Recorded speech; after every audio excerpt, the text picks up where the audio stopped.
জাবালে মালাইকা। আশেপাশে সব পাথুরে পাহাড়, আর এই জাবালে মালাইকাই শুধুমাত্র বালুর পাহাড়।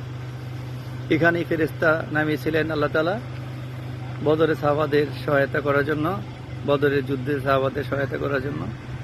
এবং আপনারা জানেন বদরে 1000 কুরাইশ বাহিনীর এগেনস্টে 313 জন সাহাবা যুদ্ধ করেছিল।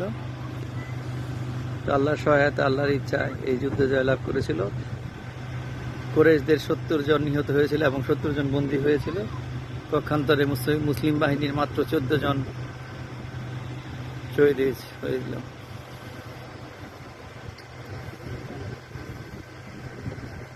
বেশি দূরে যায় না, আমার ছেলে মেয়ে জাবালে মালাইকাতে গেছে।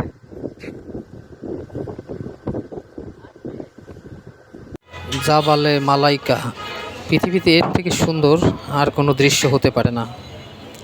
অসাধারণ সুন্দর একটি ভিডিও।